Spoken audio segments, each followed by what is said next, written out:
valued viewers, I hope you're all doing very well. Today we're taking a look at the Canadian-led Operation Medusa in Afghanistan during Operation Freedom. Officially, the operation spanned 2nd September to 17th of September 2006. The operation was fought primarily by the 1st Battalion Royal Canadian Regiment, as well as various company-sized units from the US Army Special Ops Forces, the 4th Infantry Regiment and 10th Mountain Division, with members of the Oregon National Guard. British, Dutch and Danish forces were also involved, as well as hundreds of ANA Afghan soldiers.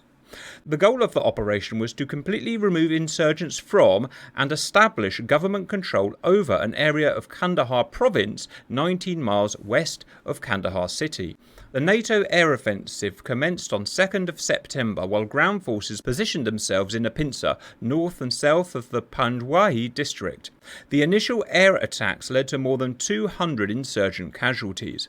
On the first day, while supporting the operation, a British Nimrod recon aircraft crashed, killing all 14 aircrew. This represented the largest single fatal incident involving British troops in Afghanistan over the 20 years. On the 3rd of September, an odd decision was made that changed the tone of the battle. 3 days ahead of schedule, C Company of the Canadians was suddenly ordered north across the Arghandab River and moved directly into Pashmul. Enemy resistance was severe. Several Canadian LAV vehicles were lost, 4 Canadian soldiers were killed, and 9 were wounded in the intense fighting. Early on the following day, with C Company under intense pressure, a terrible friendly fire incident occurred. C Company called in for an urgent CAS relief mission. A responding US A-10C mistakenly targeted the Canadians with its 30mm cannon. By the time the A-10 was called off, it had caused at least 30 casualties and rendered C Company ineffective. Over the next 13 days, NATO ground forces slowly closed their pincer, resulting in approximately 650 insurgent casualties. It is estimated that at least 600 insurgents also fled to neighbouring districts. It's important to state that this was not NATO's first attempt to remove the Taliban grip from the area, following the first Battle of Panjwayi earlier in the year, nor would it be the last. Despite Operation Medusa ending as a huge tactical victory, resulting in over 600 insurgent losses for 31 NATO losses, the government forces could not hold on to the area and insurgents soon re-entered, leading to the follow-up Operation Falcon Summit at the end of the year. Nonetheless, Operation Medusa was at the time the most significant land battle ever undertaken by NATO. And on to our reenactment. In terms of geography, we have the actual piece of geography we need fully modelled. This at the bottom here is the red sand desert. You can see the ingress of the Canadian battalion here, the first battle occurring round here. Here is where C Company crossed the river ahead of schedule and pushed north, and this is where they got into trouble, just south of Pashmul. Other forces entering from different directions. Today we're going to be reenacting a piece of history that did take place late on the 4th of September, but it's going to be heavily dramatised and partially changed. So, here is Pashmul. The blue guys are C Company, about 120 troops with their LAV fighting vehicles. They've recently been hit by the big friendly fire incident and they're in trouble and at risk of being overwhelmed by the insurgents. The insurgents are essentially danger close, and it's important to focus on the topography, guys, here. C Company are in the town of Pashmul and to the south and to the west. To the northeast, danger close up to 500 feet in the surrounding fields and villages are the insurgents, around 150 insurgents. Our job is to firstly CAS-evac the Canadian casualties and then attack the insurgents and reduce their number as much as possible, while maintaining 0 friendly casualties. The real operation was supported by a huge air force operating out of various bases, but today, to keep things simple, we're just going to be operating from Kandahar base here. We're going to have first the CAS-evac helicopters, which will of course be the Chinooks, because we've just got Chinooks in DCS, and that is a perfect fit for what they were actually being used for at the time. They will be supported by A-10s. A-10s can carry a whole assortment of different weapons, but I'm just giving them the gun today because hostiles will be danger close to friendlies. I cannot risk you having high explosive, it's just too risky. Also, we've got a Spectre gunship here. With gun and cannon that is going to be helping out the A-10s. Guys, we'll fly, and unrealistically we'll all fly together, because we're in a strange position here where all of these aircraft can fly at the same speed. They can all go about 160 knots. The Chinooks, the A-10 and the Herc. So we'll all fly together at relatively low altitude. The steer points we'll take will be first the ingress of C Company from the Red Desert here. Waypoint 2 will be, sorry, I forget the name of this mountain here, but this early fight that was here. Steer point 3 will be crossing the river here, just west of Panjwayi town itself. The last leg will be north for 5 miles to Pashmul. It's called Pashabin here, which I don't understand, but the American literature calls it Pashmul.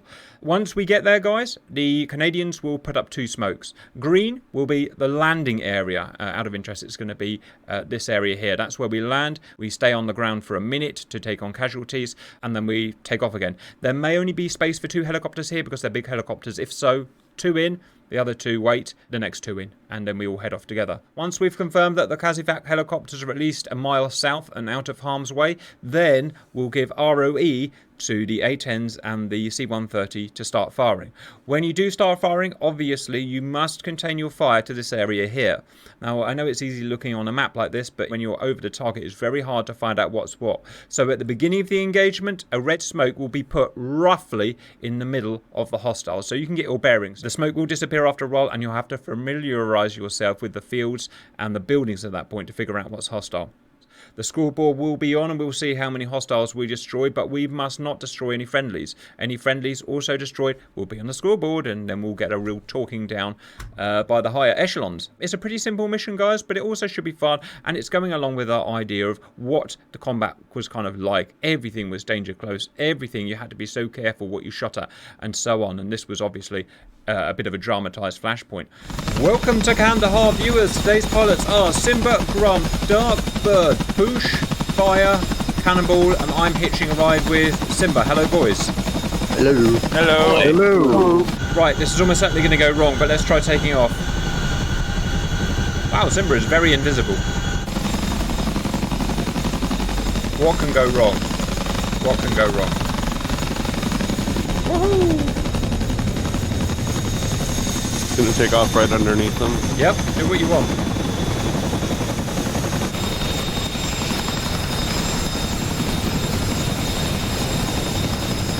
That was remarkably non-violent, guys. Well done. Oh, I'm still coming. I mean, we still got an A-10 and a C-130 that are gonna take off and probably climb into us. Coming right to get on path of the flight plan. Roger, we're heading to the Red Desert first, guys. That's where the Canadians came in from with their lab vehicles. This is our first mission in the Chinook, viewers, so it'll be a bit late from your point of view because we're recording a couple of weeks ahead of ourselves at the moment, but the Chinook has literally just come out for us. And of course it's perfect timing because of this conflict, as well as many others. The Chinook was heavily used for Kazivak, for logistics, and we'll do all sorts of missions with it.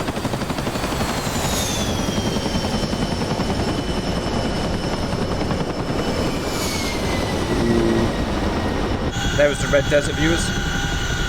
It's very red. Whoa. That C-130 gave me a nice little flyby. Huh. Did I? Right. I thought I could see all the helicopters ahead of me. We're reducing speed, guys. If you want to find us, just find the A-10s, obviously. Pulling into left one. One A-10's got his freaking gear out. Deal with that thing. There's also, anyone seen the Spectre anywhere? Because of the speed, it's automatically putting down gear for speed. It's weird. It's a you problem, man. Spectre's in between you and me. There was also a Chinook with its door open. I believe it would not have its door open until it landed. Stand to be corrected as ever. We used to fly around all the time with the ramp open. Really? Yeah, get the air to go through. I 100%. 1,000 degrees outside. 100% stand corrected, guys. Regards to the Nimrods, viewers that crashed, it was not shot down by insurgents. The Nimrod was a very old aircraft, and, well, old aircraft operating in difficult conditions. Go wrong, it went wrong, a fire started on board, and they lost control and it crashed. It's just a thing that happens. I mean, this is another mission as well, guys. I know I can say this, I sound like a broken record, but this is yet another mission we're doing where just the same pattern happens. The NATO troops, you know, American, British, Canadian, whatever, the NATO troops move into an area, flush the Taliban out, kill a load of them, And then within 2 weeks, the Taliban are all back in force again. Every single mission is exactly the same. It seems that this entire 21-year conflict is just a repeat episode of NATO pushing people out of areas and then them just coming straight back. Yep. One day I when... think that's the problem with when people are dressed as civilians and can just kind of lay down their guns and walk off, and you can't detain them all and arrest them all for just walking around. You can see why it lasted 20 years. You can't win the bloody thing. And the Taliban took a bashing. I mean, in this, imagine you've got 800 troops. They had about 800 to 1,000 troops in the Panjwayi Valley, which is the area we're going to be clearing out today. By the way, that was known as the heartland of the Taliban. That's where their sort of, I don't know if spiritual is the right word, but that's where their kind of home was. And hence it was important to get them out of the valley. There were nearly 1,000 of them, and 650 were lost in, well, really just the first 4 days. Imagine if that happened. But yet they just carry on. You just could not stop them. If you look left now, you see the desert, by the way, guys. Look at that. A formation of a CH-47, A-10C, a AC-130 Spectre gunship, though it was actually an AC-130H that operated in the real battle. I have another question for you guys, or maybe for the guys at home. And that is, I've read, you know, I'm just starting on this complex at the moment, but I've read about a few battles, and every single battle, a lot of the bombs dropped were not by A-10s or F-16s. A lot were dropped by B-1B, massive strategic bombers dropping JDAMs. And to me, it seems like the least efficient way possible of dropping a bomb. Think how much it costs to operate a B-1B. 1 mile to turn. And I wonder why they weren't dropped by A-10s and stuff like that, or F-35s or whatever. So I'd love to know your feedback on that, viewers. Or maybe it's just a fluke, maybe it's just the battles I've read about. Precision?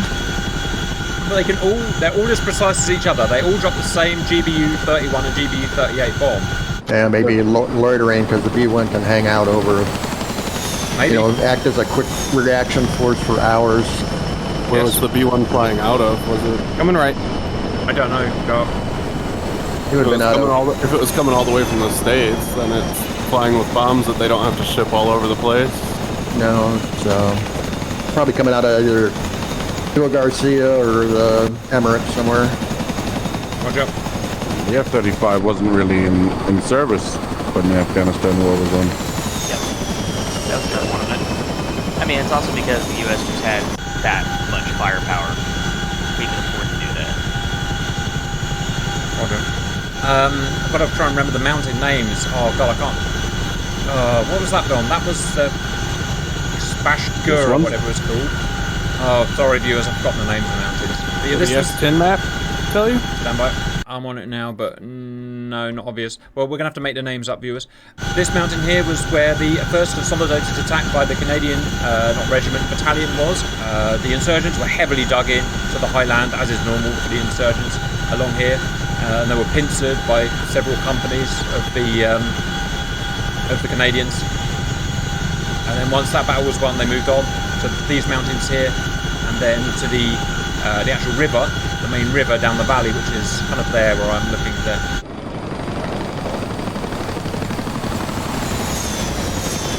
If you get a blue lost Chinook, it's because my DCS crashed. Roger. We'll make sure you blame it. We'll blame it on your skill, bird. So is everybody together and I can go above 67% torque? I think so, Simba. As far as I'm aware, the vast majority of the insurgent casualties during this battle were caused by air power rather than kind of rifle fire per se. Also, a lot of the insurgent fighting was not stand-up fighting. A lot of it was setting traps, which killed a lot of the Canadians. Booby traps, IEDs, that kind of thing, which I guess is normal for this conflict in general. A lot of stand-up fighting was avoided where possible by the insurgents. Kind of like smoke. Ooh, yeah, smoke.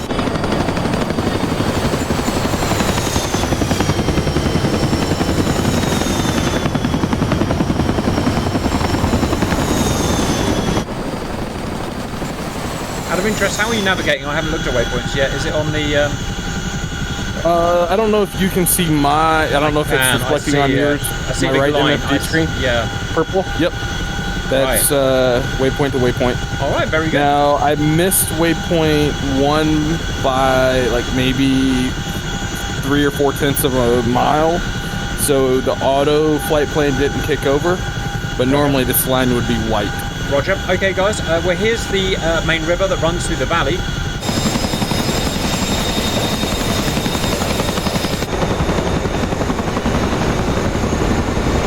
C Company, about 120 men, were pushed 3 days early across it into a massive firestorm in Pashmul, which is where you can see the smoke. Guys, the smoke is the battle raging at the moment of Pashmul. At this point, A-10s and C-130s, you can go full power and you can go in orbit at safe altitude, at least 10,000 feet for now, above that area. Helicopters, we are going to the smoke, so if you can think about reducing your altitude now and reducing your speed, bear in mind we're going to be doing a quick dust-off landing. When we get close enough, the command there, or the soldiers there, will let us know where to land. Now make sure that we approach from the south, which is what we're doing anyway, so don't worry about it, but approach it from this angle. If you approach it from a different angle, guys, you will be hit by the insurgents, and it's not going to be a good look.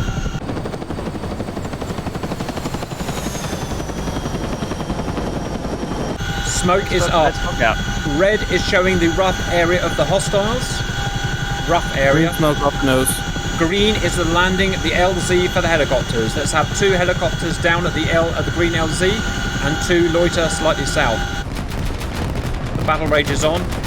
C Company heavily hit by friendly fire and firefights the day before, defending themselves from 150 insurgents in the fields.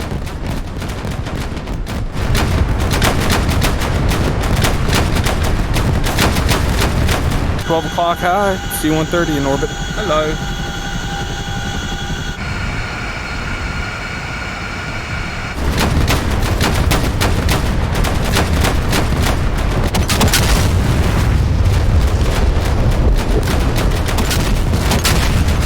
Alright, Simba, directly... Oh, Jesus. The problem is Taliban spotters would see the helicopters coming in for Kazabak, and they would call in mortar strikes from the Taliban, and that's what we're seeing here.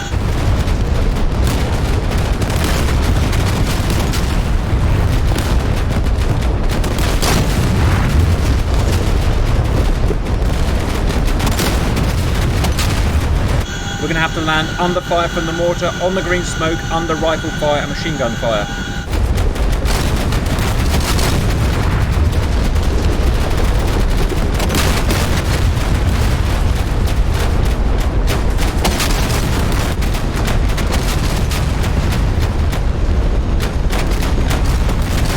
Okay, me and Simba are going for the landing slot with the green smoke. If the next guy could land in the field on the right, please, just right. We're going to take just on... to the right? Yeah, Copy. just the right. The other 2 loiter. You mean the field that has all the explosions going off in it? That's the one I'm going to land in? No, about 20 feet on our right. Wheels down. Simba, rear gate open, please. Looks like there's a lot of shooting at you guys from by the green smoke. There really is. I'm taking a couple of hits, but it's all small arms.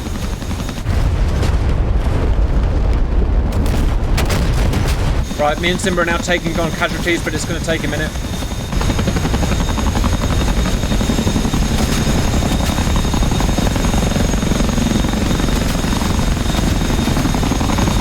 Second man coming down. Welcome fire.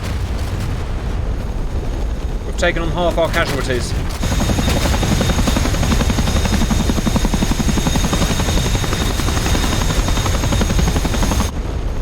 Hit a tree, I think. I'm taking damage.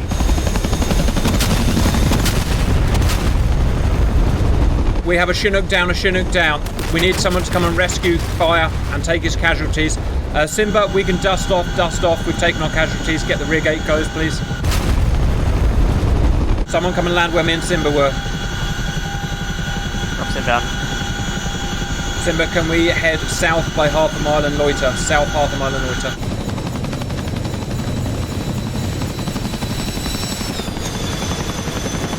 Fire if you can, shut down your engines. You've got troops all around you. Brum's going to land, he's going to pick up fires, air crew, and pick up casualties. We'll probably not wait for you, Bird, if you're... how far away are you? Yes. Okay, well, it's not to worry. We've got easily enough room in these choppers to take on the casualties anyway. Right, just don't hit your rotors, Trump. That's all I care about now.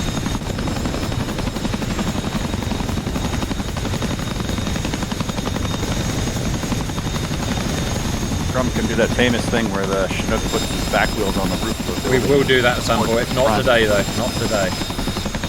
We've got enough danger today. Jesus, stuff's still exploding. Well, great landing. Great landing. Gate open, please. Gate open.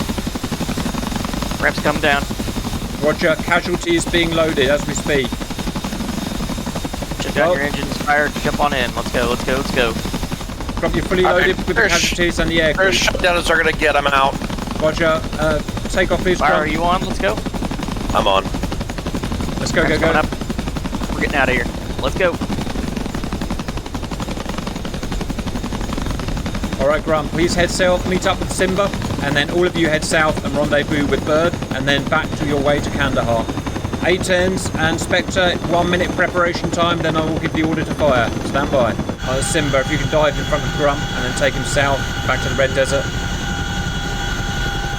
That's not too bad so far, bearing in mind it's literally our first mission in this aircraft. We've lost one, but it could have been worse.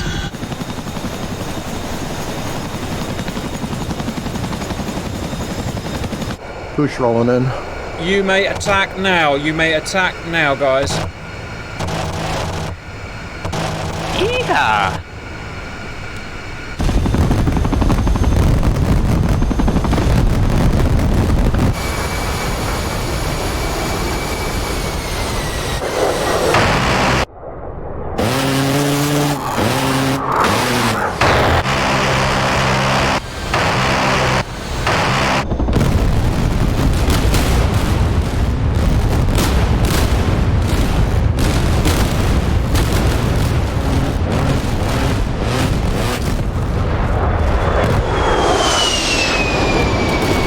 Good gal run.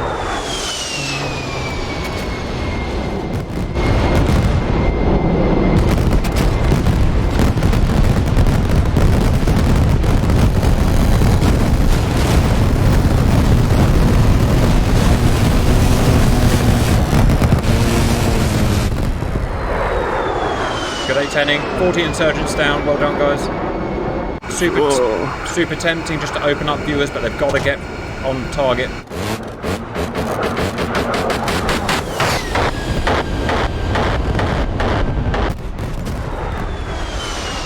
.47, 48 troops down, no friendly fire. Good work, guys, good work. Oh, the friggin' labs are out of ammo, look.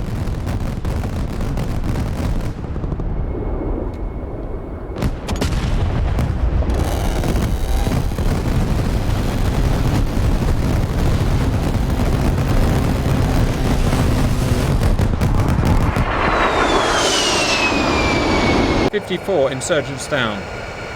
Just ignore the cost, viewers. I just put a nominal figure in because obviously I don't know how much an insurgent costs.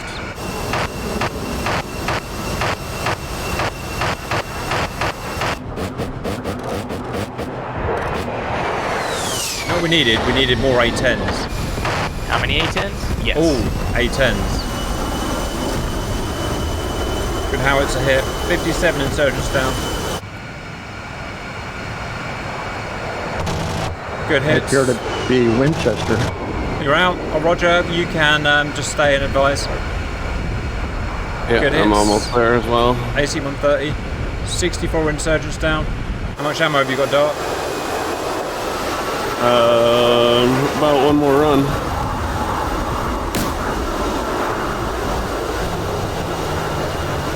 Good show, C-130.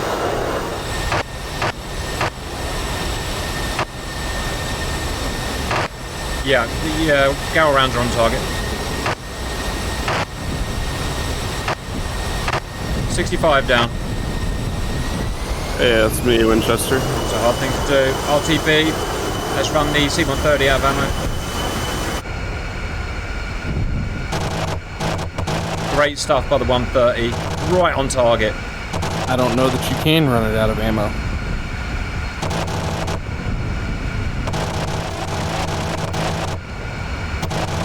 Good run. 76 down. Well done. 78 down. 81 down. 85 down. Great strafe. 87 down. A 60% casualties. More south. Yeah, there's fire coming up right from the middle of that field. Too far south. Just imagine if you had taken 88 full casualties. It's mind-boggling what the Air Force can do. Perfect strafe coming up. Good show. South of There, it's on target right there. Yep. 99 down. That's almost all of them. 100 down. Yeah, you want to come right back over where the red smoke was again. It looks like they fled to that area.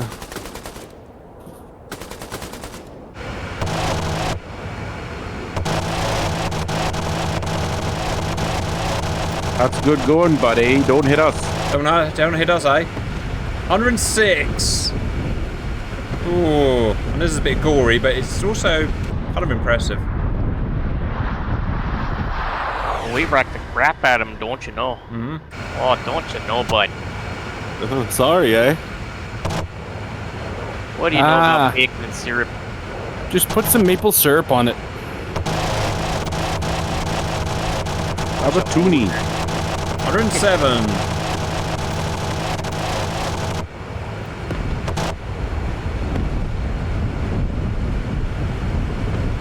Bunch of hosers with AKs never bother me none. Still, Yeah, you got a line of them in front of, closer to the Canadians than where you were just firing. Yep, there you go. Oh, careful with that. Yeah. Oh, no way. The problem is Howitz got a different trajectory. There was 5. Oh, 5 friendlies. All right. Do you want to carry on, guys, or do you want to... The problem is the ones left are sort of in difficult places. Do you want to carry on and risk friendly fire, or do you want to call it there? I'm going to make the executive decision, force Cannonball to do more killing. But if we have more friendly fire, we'll give up. there's a bunch in the middle of that green field. That's just to the east of that bare field. They're just southeast of that one little building. Yeah, so we clean up that field, I think that'd be fine. Right where that last explosion was. The problem for Cannonball is his howitzer doesn't aim at the same place as his gun does. It's really hard for him. Yeah, he's on the wrong side of that building. There you go. 113, 114, 115, well done. Beautiful. It's really I got a hard. whole bunch. Really hard to drive this, fly this, operate this in game for Spectre viewers. The real one would have a T-pod. You could lock it to a target, find out where the target was, and aim at that target. You can't do all you can do is dumbfire in this. A bit like shooting from the hip. It's very hard. You need a lot of skill. That howitzer took 4 baddies out. 120. There you go. I'm gonna put it down in front of these buildings that are next to the helipad, because I feel like they would have probably put medical facilities near the helipad. Roger. 126. Target. Oh, beautiful. What I've read is that the Spectre mainly operated at night in this conflict, so it would be bombarding the insurgent positions at night. There's about 20 left. The problem is some of these. I think I'm out of ammo. He's out of ammo. All right, knock it off. Well done, Spectre. Well done, everyone. Everyone did the top mission. Back to Kandahar. I'll see you for a landing. Oh, look at that. Just in time. We're landing, family. All right, Crom. Where did Bird get to? Did anyone? Oh, hello, Bird. Hello. What happened with you? Internet connection. DCS crashed. You know what? Real pilots don't have to worry about that. Yeah. So far, the only legitimate guy to crash was me. Yep. I'll take that. But now I've enjoyed this nice ride by Grump. Oh, This has been pretty awesome. guys. Yeah. Was here in case they needed a show of force. What are we going to do? Swear at them? Throw flares. They could catch fire to the shrubbery. It's a very dry country, Garth. Oh, I forgot about flares. I thought about doing some sling loading in this, but sling loading at 150 knots is probably not a good idea, so we'll save that for a future mission. Welcome in, last Chinook.